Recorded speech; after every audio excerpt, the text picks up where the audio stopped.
And now it's time to actually do SEO.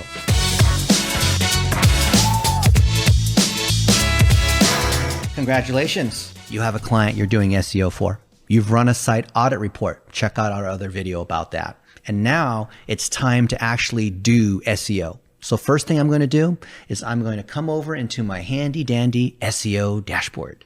And what is that telling me? All of my stats. How much traffic am I getting?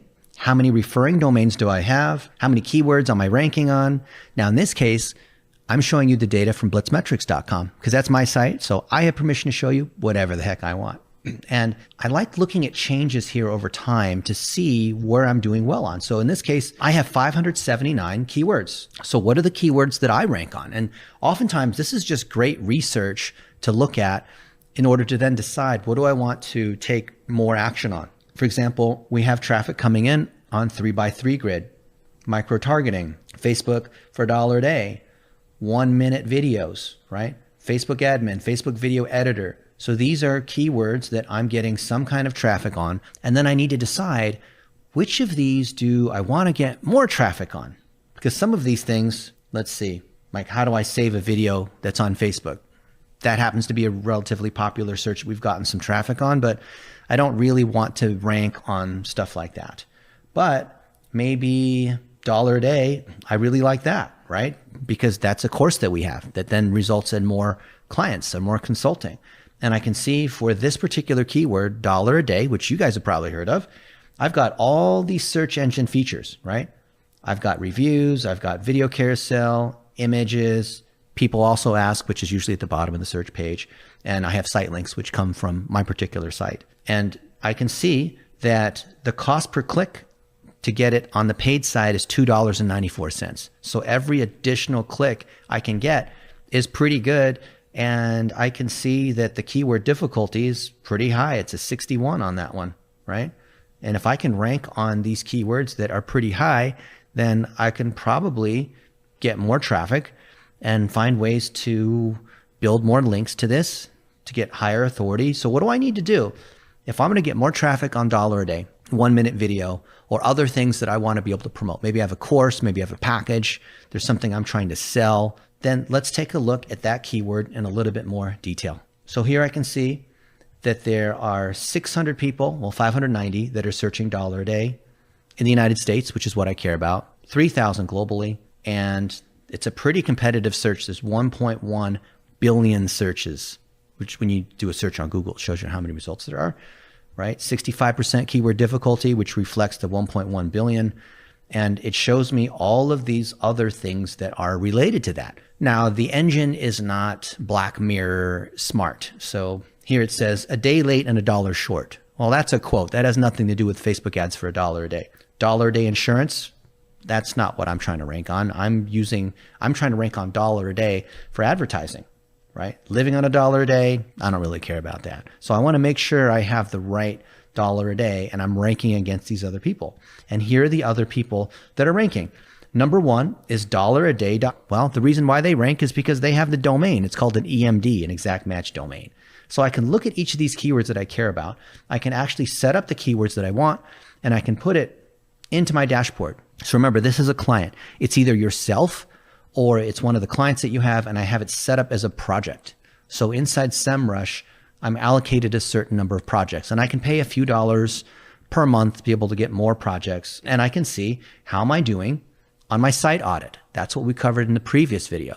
How do I increase this site audit number to be a little bit higher? 44% is not very good. I'd love to be 90+%. I can see from an on-page standpoint, how am I doing? And I have optimization ideas. Guys, this I think is the coolest thing in SEO, and most people don't even know it. Check this out. Imagine you had me or someone who's really good at SEO giving you specific ideas of what you need to do. So here, the engine, this is where AI comes in. This is crazy. I cannot believe the tools even do this now. I don't even want to do SEO. I just want to use these other tools and have VAs implement these things for me. So you can see here, Blitzmetrics Power Hour, and we're getting a lot of volume here because people want to buy consulting, which is what our Power Hour is. And then I can click on this and see what ideas they have. Check this out. So what are strategy ideas? Well, they're giving me tips here on what I can do, right? They're giving me tips on what kind of content I could provide and how hard it is to do. And some of these things don't really make a lot of sense because they're saying for $1 a day, then drinking a shot, drinking game, beer every minute, that's not the same thing. So I need to feed the engine some smarter things. But you can see here are some things that they want us to be able to fix. So we should just go ahead and fix those items. And I can go to each of these ones here. Twitter has a secret. Here's one 1-minute video. So one of the courses we teach is the 1-minute video. And they have 4 ideas here, right? And they're telling us what we need to do, giving us these different sorts of ideas. And we can see enrich your page content. Okay, so what is it about this particular content? I'm not even using the word that I care about. So I'm ranking on 1-minute videos, but I'm not even saying 1-minute videos on the page, which is sort of bad, right? It's not even there. So should probably need to be doing that. And other people use their keywords a little bit more often in terms of their keyword density. I could probably generate some more backlinks. So there's just a lot of things that I can be doing. Now, when you have these issues that you want to fix and you run these reports and it shows you where you have, let's see here, I go to my backlinks or I go to my site audit, I'll find that there's lots and lots of little pieces that I'm going to need to fix. Here, I'll go over here to the site and I'll show you. So here I've got thousands of items that I need to fix. Now, if it's just you as an SEO, as an agency, consultant, in-house, you're not going to be able to fix 30,000 errors. That's going to be a little bit crazy, right? So what do you need to do? Hire virtual assistants or hire people on Fiverr or Upwork that are trained to do any one of these particular sets of issues, like to produce content, to update meta tags, to update WordPress with plugins, to make sure the site loads faster, to fix these broken links. And for those of you guys that are pros out there, you know that most of SEO is just minor little things that you just need to fix. It's not any one thing that you did that drove all of a sudden these great search engine rankings that resulted in sales. It's a couple simple things here. These broken links, these pages that are 404 that aren't sending a good signal to Google, which is telling Google that this is actually our site, telling Google, hey, someone is not maintaining this site. It's not keeping the links up to date. Some of these pages are loading too slow. So what you do is you have a virtual assistant that you create as a user to be able to come in and resolve the top issues that are here. So for example, I've got 100 internal images that are broken. How hard is it to fix this? Well, first off, why and how to fix it. Here's what an internal broken image is. They tell you what that is. Then what are they? The SEMrush tool has already gone out and found all of these for you. Here they are. Here's the page and here's where the broken image is. So you just send a VA to come in and fix it. And if you want to know when these errors are coming, they actually tell you when they discovered it over here. That's kind of neat. Kind of don't like the fact that there are new errors being discovered in the last few days. So that's not cool. But hey, we have 2,709 images and we have 100 that have failed. I guess that's a 95%, but I'd rather not have any that are broken. I don't want to have any 404s. I don't want to have any of these kinds of errors. So the beauty of having a great tool like SEMrush that's able to identify these particular issues is that you can then hire someone in the Philippines or maybe someone on your team to just go in and fix this. And then every month, the system's going to send you a report saying, hey, your score has gone from a 44% to a 60%, right?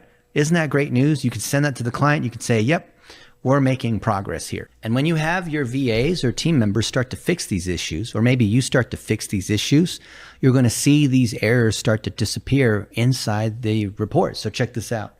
We can see here for Dr. Addison, his site health is now up at an 86% and is much lower before. And you can see here we're showing 0 errors. There used to be a lot of errors. And what we'll do is have the account manager, or could be you, update the client. So in this case here, we have the report that one of our SEO folks said, hey, Dr. Addison, I've increased your score from an 80% to a 90+%. And we can see what these particular changes are that they've made. The beauty of having these particular changes trackable is that not that they're going to log in, but you can log in and say, we fixed these errors. We're getting more traffic. We're getting more rankings. Here's the other things that we're doing. And then you're able to quantify what the impact of your SEO is. I hope that you found this helpful as your way of being able to take action month to month to improve the SEO of your clients, to be able to communicate that with the clients, and to ultimately demonstrate that you are a strong business partner and an SEO partner for that client.